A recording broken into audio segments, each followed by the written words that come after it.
Hello and welcome back to the series of the BMC 1.5 Strip Down and Rebuild. It's Rob Jones from Jones Maintenance Services.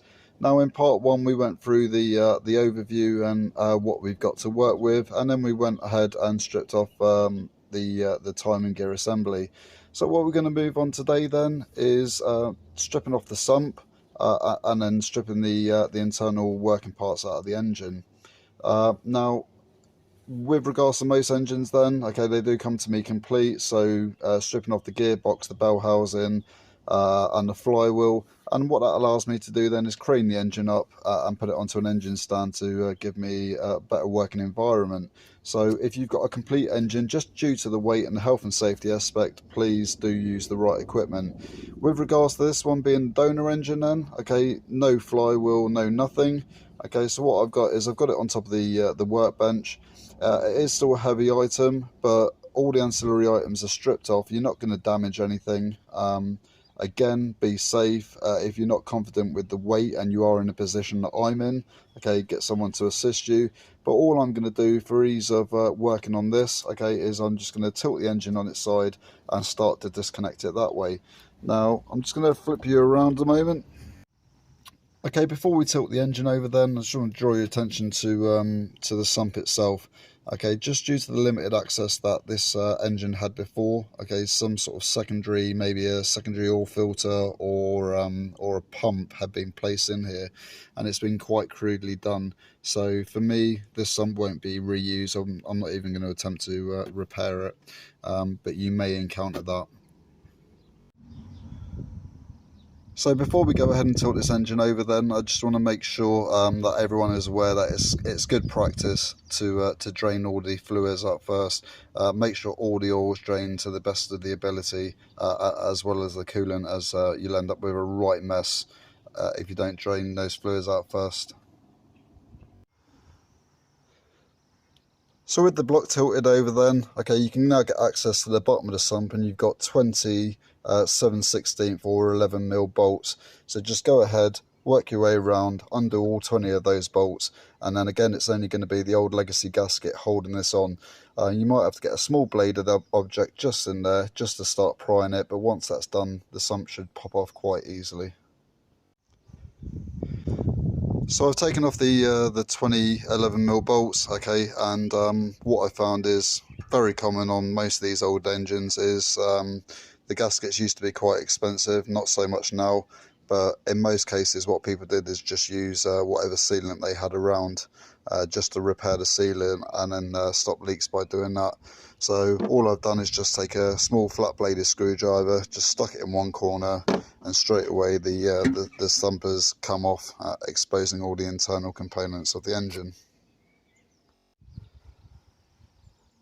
So there is going to still be some legacy oil in there, so try and capture that by putting down some sort of absorbent material. But as I said previously, someone really went to town with their draining, whatever it is they were going to do. And within the sump we've got a whole load of bathroom copper tubing that's been put in there. Again, this sump's pretty much given up the ghost. So what we're going to go ahead and do now is take off the oil pump to get that away and put that securely. But what we're going to do is use this old sump as a storage facility, just to put all the contaminated dirty parts for us to take over to the parts cleaner later. Okay, most of these then 13mm bolts, okay, so 3 on the oil pump. Just nip them off, okay, and then the oil pump will draw itself off.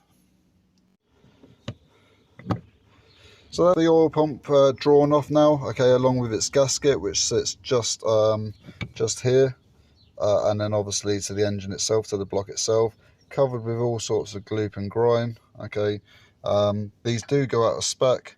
Okay, so it's quite important that you get it measured up to make sure that it's within the technical specs. As they wear down, they do start to underperform.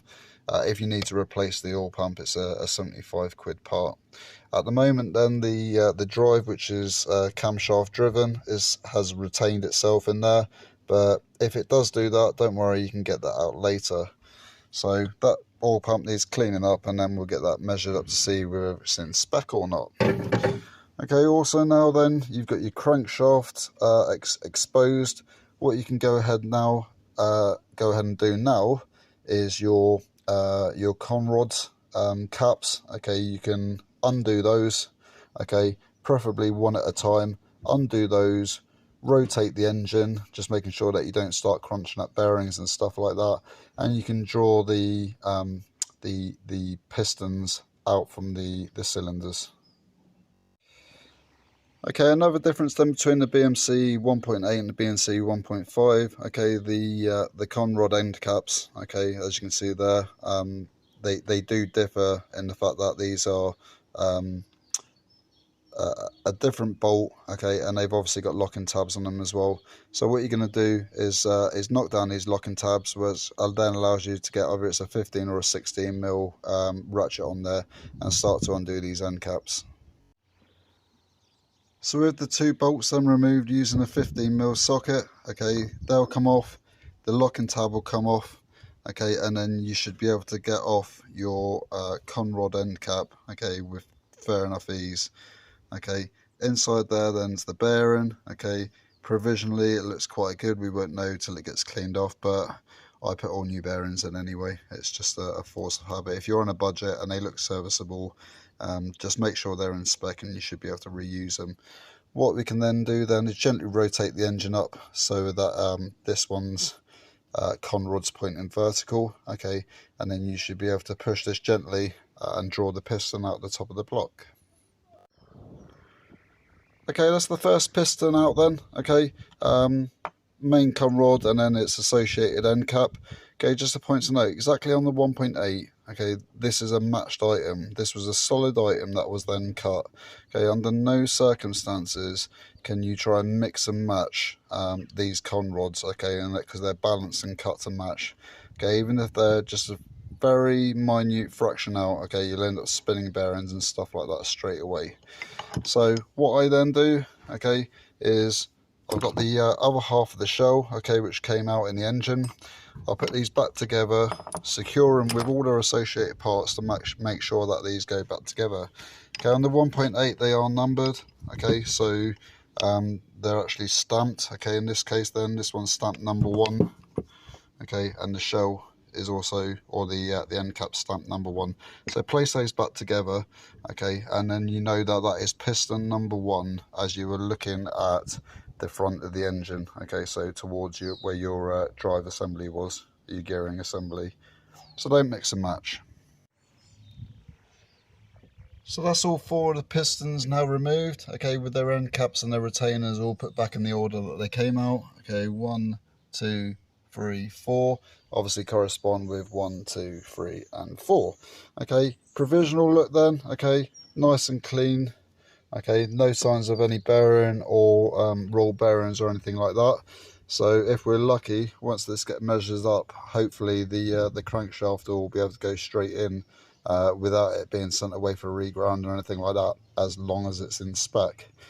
So all we got to do now then, okay, is remove this legacy gasket, okay, get rid of all of that, okay, and then you've got 2, 4, 6 retainers for your crankshaft retaining caps, okay, again matched to the engine.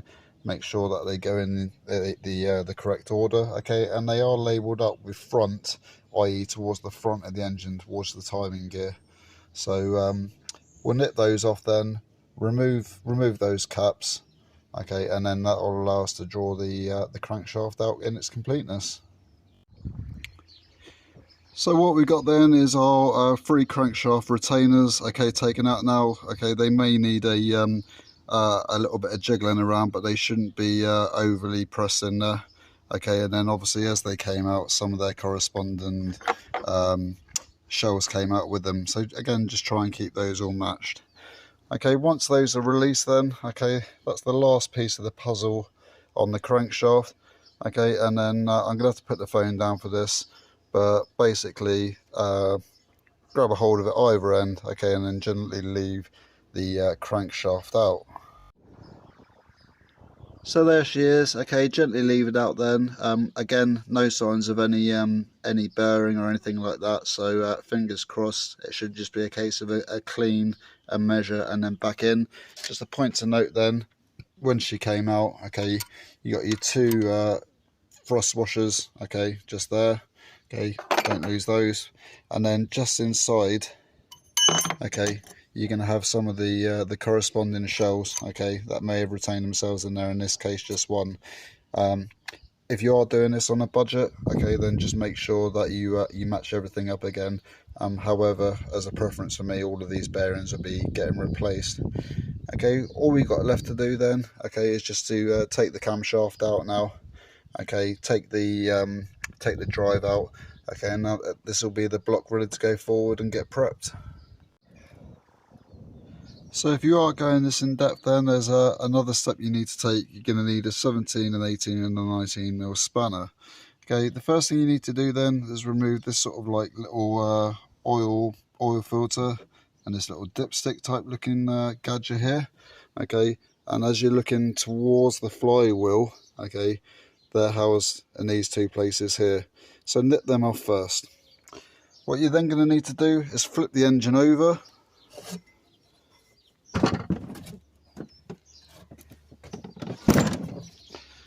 Okay, and just here, okay, Phillips head screw, nip that off. You'll then be able to take the fuel pump housing out. Okay, so that should come off fairly easy, just a gasket behind there. Once that's done, then you can then proceed to push the fuel pump drive out. Okay, so that'll obviously come out in this direction, okay, because all of these little bolts and bits and pieces hold it all together. Okay, that'll come out in that direction, okay, which should then finally, with one hand, allow you to gently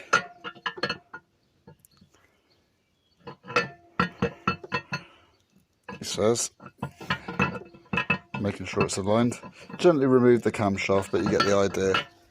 And there she is. Okay, and that is the engine in essence stripped down. Okay, the only thing that I really left in there is the oil pressure release valve, a few bolts and a few other little bits and pieces. So I'm going to go ahead and nip all of these bolts, all of these off, okay, just so that's completely bare engine.